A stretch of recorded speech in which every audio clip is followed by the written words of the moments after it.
हाँ बेटा, हम लोग इस समय क्या पढ़ रहे हैं बेटा? आपकी बोर्ड परीक्षा में जो ग्रामर पोर्शन है उसका हम लोग रिवीजन कर रहे हैं बेटा, ठीक है? तो देखिए बेटा, ट्रांसफॉर्मेशन इसके पहले हमने थोड़ा पढ़ा। अब हम आपको सिंथेसिस के बारे में बताने जा रहे हैं बेटा। सिंथेसिस में 3 प्रकार के सेंटेंस आपने पढ़े होंगे, सिंपल, कॉम्प्लेक्स और कंपाउंड, जिसमें आज हम आपको सिंपल सेंटेंस वाले वाक्य कराने जा रहे हैं। अच्छा बताओ ये कि सिंपल सेंटेंस हम लोग कितने प्रकार से बनाना सीखे हैं? 8 तरीके से। कितने तरीके से? 8 तरीके से। पहली बात, nominative absolute. Number 2, infinitive. Number 3, noun or case in position. Number 4, participle. Adverb or adverbial phrase 5वां है। छठा है एडजेक्टिव। 7वां है कंजंक्शन। और preposition before noun or gerund, ये 8वां है। यही 8 नियम के तहत आपको कबड्डी खेलनी है सिंपल सेंटेंस के लिए। तो ये हम आज आपको अभ्यास लेके आए बेटा, जो आपकी बोर्ड परीक्षा में पूछे गए हैं। ध्यान रहे भी कि जितना यहाँ पर बता रहे हैं बेटा, इन्हीं में से आपके यहाँ वाक्य पूछे जाएंगे, ठीक है? उसका चलिए अभ्यास करते हैं। देखिए बेटा, लिखा है आई saw a man, he was blind. मैंने एक आदमी देखा, वह अंधा था। और he was carrying a lamp in his hand, वह अपने हाथ में एक लालटेन ले जा रहा था। यह वाक्य है। अब देखो बेटा, ये सिंपल बनाना है तो कुछ नहीं करना बेटा। ही कौन है? मैन है। तो यह ब्लाइंड क्या है? एडजेक्टिव है। इसको उठा करके मैन के पहले कर लो, तो यह एक वाक्य हो गया। I saw a blind man हो गया ना। और he was carrying a lamp in his hand, यह प्रेजेंट पार्टिसिपल बना करके लगा दो। बोलो बेटा क्या बन जाएगा? I saw a blind man,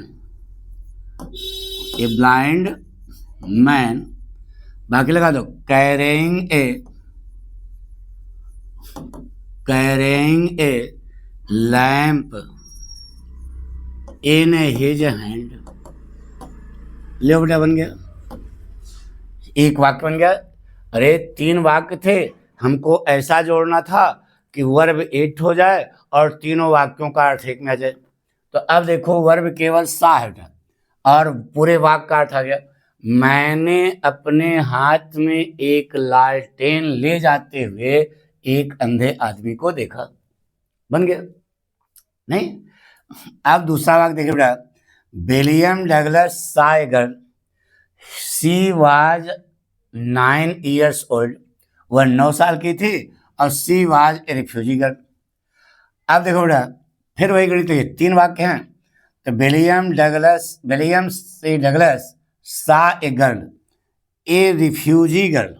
यह रिफ्यूजी जो है यहाँ लगा होती है एडजेक्टिव के नियम के तहत हो गया बेटा। जैसे यहाँ ब्लाइंड जो लगाया क्या है? एडजेक्टिव के। उसी ढंग से William C Douglas saw a refugee girl, ये यहाँ पर लगा दो। और शी वाज 9 years old, ये बेटा नाउन है। ये क्या है? नाउन है। और इसके पहले काट करके क्या लगा दो? ऑफ लगा दो। अब वाक्य सेट कर दो, क्या बन जाएगा बेटा? William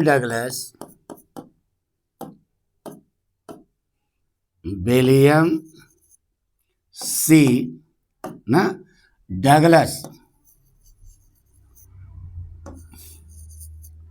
saw a refugee girl. Refugee girl हो गया। William C Douglas saw a refugee girl, एक वाक्य हो गया। अब इसमें लगा दो ऑफ 9 years old। अरे ये जो है प्रीपोजिशन है और ये आगे नाउन है, तो बोला नाउन था के पहले प्रीपोजिशन हो गया। ऑफ 9 years old, पढ़ा बन गया। William C Douglas saw a refugee girl of 9 years old। William C Douglas ने 9 साल की एक शरणार्थी की बच्ची को देखा। एक सेंटेंस हो गया सिंपल सेंटेंस, ठीक है। इसी प्रकार से आप बिना धैर्य पूर्वक, बहुत सरल आता है बेटा, और हमने पढ़ाया है तो आपको सबको आना चाहिए बेटा। देखिए इसमें पहले वाले में कौन सा नियम लगा, इसमें देखो ये एडजेक्टिव लगा और ये प्रेजेंट पार्टिसिपल लगा, दोनों नियम हो गए। अब इसमें क्या लगा, इसमें क्या लगाया, एडजेक्टिव का नियम लगाया और ये प्रीपोजिशन बिफोर नाउन और जेंडर लगा दिया, वाक्य आपका सही हो गया, ठीक है। आगे देखो बेटा, I met a boy he was very intelligent.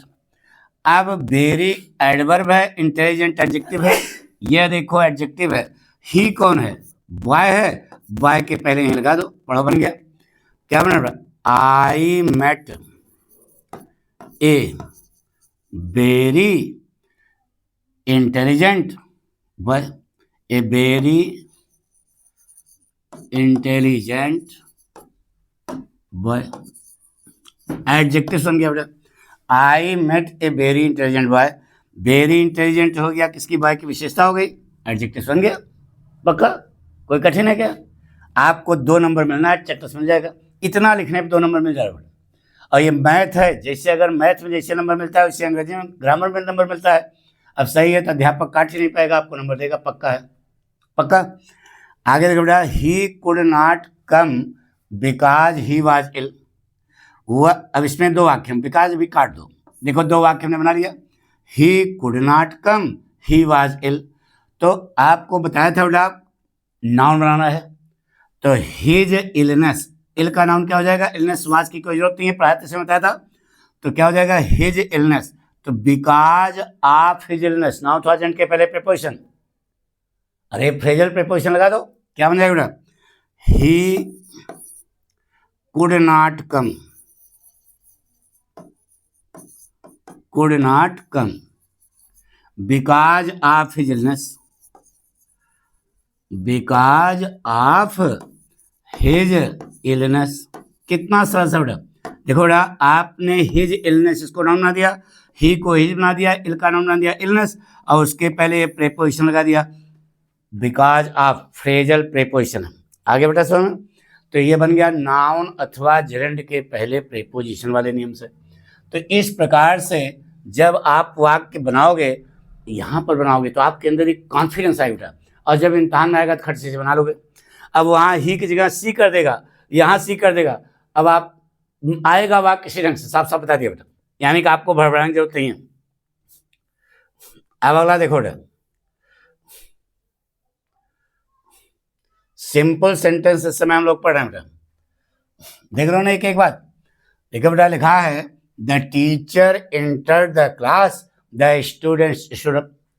आपको बताया था कि यदि दोनों वाक्यों के कर्ता आपस में एक न हो और एक वाक्य दूसरे वाक्य का संभावित परिणाम हो तो बनता है नॉमिनेटिव एब्सोल्यूट। तो देखो यहाँ दोनों वाक्यों के कर्ता एक हैं क्या, नहीं है, और अध्यापक ने कक्षा में प्रवेश किया तो संभव है कि विद्यार्थी क्या हो जाएंगे, खड़े हो जाएंगे।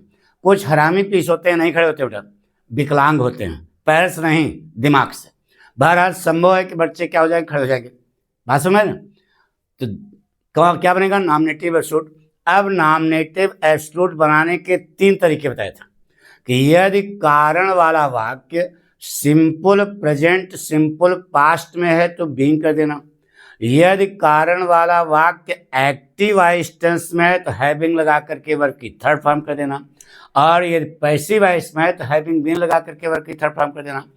चूंकि कारण कौन है, टीचर ने कक्षा में प्रवेश किया, तो यह कारण है, यह एक्टिव वॉइस है पैसिव वॉइस है, अब इतना मालूम होगा, एक्टिव वॉइस है तो लगा दो हैविंग वर्ब की थर्ड फॉर्म, पढ़ो बन गया द टीचर ना हैविंग एंटर्ड, क्या हो जाएगा बेटा, having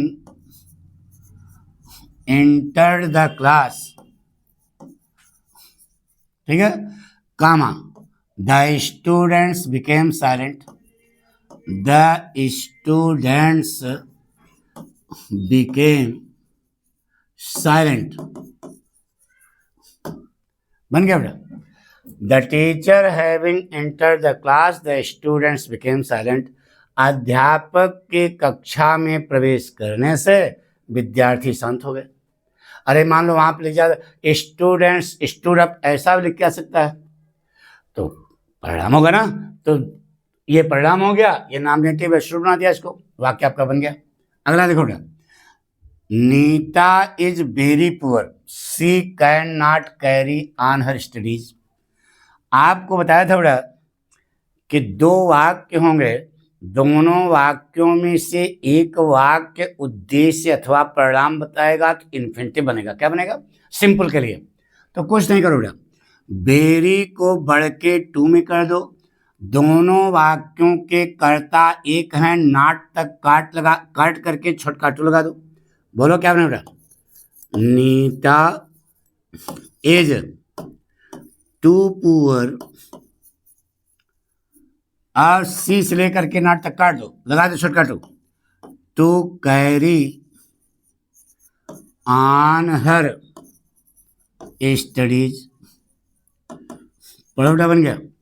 Nita is too poor to carry on her studies. यह तुम्हारी बोर्ड परीक्षा में आया है, खूब अभ्यास कराया बेटा। इस प्रकार के वाक्य सारे सबके हमने बहुत अभ्यास कराए हैं, आपको आता भी है।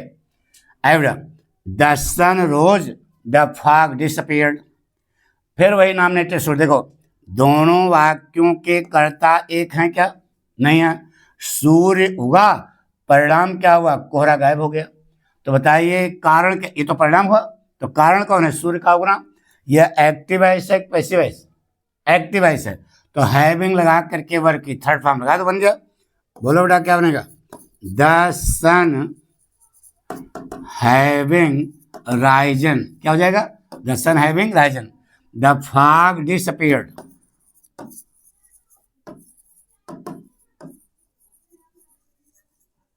ये देखो बेटा बन गया। इतना लिखना है आपको, 2 नंबर मिल जाएगा। अरे यार नॉमिनेटिव एब्सोल्यूट भाई देखो, ये ऊपर बताया वही यहाँ लग गया। यानी किसी प्रकार के वाक्य घूम फिर करके आते हैं बेटा, हम ये कहना चाहते हैं, आप भड़बड़ाना जरा सा नहीं। आइए बेटा, आई सा a man he was smoking cigarette. अब देखो, मैंने एक आदमी देखा, वह धूम्रपान कर रहा था। दोनों कार्य साथ, जब देखा तो धूम्रपान कर रहा था, दोनों कार्य साथ साथ हैं, तो लगेगी प्रेजेंट पार्टिसिपल। कैसे बनते? वर्ब की फर्स्ट फॉर्म में आएंगी, तो देखो वर्ब की फर्स्ट फॉर्म में आएंगी, ये बनी लिखी है। अब ही वाज काट दो, अब पूरा वाक्य पढ़ो, यहाँ से वहाँ तक सही है। पढ़ो बन गया, इतना ही काटना है, पढ़ो बन गया। आई सा a man smoking cigarettes, smoking cigarettes. पढ़ो बन गया। आई सा ए मैन स्मोकिंग सिगरेट, मैंने सिगरेट पीते हुए एक आदमी को देखा। बन गया। अरे यार प्रेजेंट पार्टिसिपल्स बना, पक्का? कॉन्फिडेंस सही है?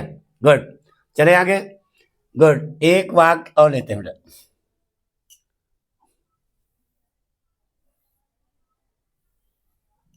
ये देखो, ये 2 वाक्य आपके सामने हैं। क्या लिखा? आप पढ़ो। Mahesh Bhupathi was defeated by lender पैस, ही वाज मच डिसअपॉइंटेड। तो कौन was much disappointed? Mahesh Bhupathi. तो बताइए पहले हारे कि पहले डिसअपॉइंट हुए? पहले हारे, ठीक है। आई बात सुना? तो आपको बताया होगा कि participle, present participle, past participle और परफेक्ट पार्टिसिपल, ठीक है। आप देखो बेटा, यह वाक्य पैसिव वॉइस में है। किसमें है? पैसिव वॉइस में है। तो वाज लगा ना, यह वाक्य किसमें है? पैसिव वॉइस में। पहले पेन ले लिया जाए, ले लिया। तो Mahesh Bhupathi was defeated by Leander Paes और ही वाज मच डिसअपॉइंटेड। तो लगा दो बेटा परफेक्ट पार्टिसिपल। क्या परफेक्ट पार्टिसिपल कैसे बनती है? अरे यार कुछ लोग हारने के बाद भी मौज लेते हैं, हाथ मिलाते हैं चौकस, लेकिन कुछ लोग हारने के बाद मुंह लटका लेते हैं। तो इसका मतलब यह बनेगा परफेक्ट पार्टिसिपल। कैसे बेटा? कैसे बनता है? हैविंग वर्ब की थर्ड फॉर्म। पैसिव वॉइस है, मेन वर्ब में क्या है? वाज। तो वाज है तो लगा दो बेटा, क्या बनेगा? हैविंग वाज की थर्ड फॉर्म। बोलो, हैविंग बीन डिफीटेड बाई कौन? लेंडर पेस,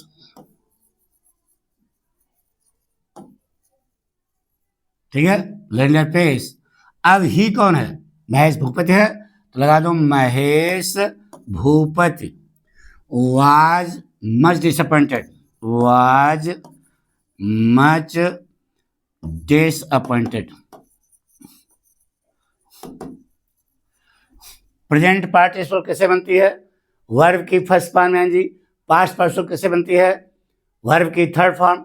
और परफेक्ट पार्टिसिपल कैसे बनती है? हैविंग वर्ब की थर्ड फॉर्म। लेंडर पेस से हारने के बाद महेश भूपति बहुत ज्यादा क्या हुए? निराश हुए। ये वाक्य नोट, ठीक है। अब देखो बेटा, हरी आगे ना सुनना, Hari remained very serious in his studies right from the very beginning of the session. यानी कि हरी सत्र की शुरुआत से ही अपने अध्ययन के प्रति बहुत गंभीर था, ठीक है। He wanted to top the board examination, वह बोर्ड परीक्षा पास करना चाहता था। यही दो वाक्य। तो आपको सिखाया था बेटा कि यदि दोनों वाक्यों में एक वाक्य उद्देश्य अथवा परिणाम बता रहा है तो बनता है क्या? इन्फिनिटिव। कैसे बनता है? इन्फिनिटिव कैसे बनता है? टू वर्ब की फर्स्ट फॉर्म से। तो कुछ नहीं करना बेटा, ही वांटेड काट दो, पढ़ो, बन गया। पूरा पढ़ो यहां से वहां तक। Hari remained very serious in his studies right from the very beginning of the session to top the board examination. अब बताइए, लिखें? अरे यार, उद्देश्य तो यही है ना, समझ नहीं आ रही बात? यही तो उद्देश्य है। अरे सीरियस था तो उद्देश्य क्या था? टॉप करना चाहता था, तो ही वांटेड काट दो, पूरा वाक्य बन गया। तो Hari remained very serious in his studies right from the very beginning of the session to top the board examination. यही बन गया बेटा। तो अब हम लिखेंगे नहीं, क्योंकि हमारी राइटिंग बहुत अच्छी नहीं है। आपको समझ आ गया होगा, बात पक्की है। Thank you.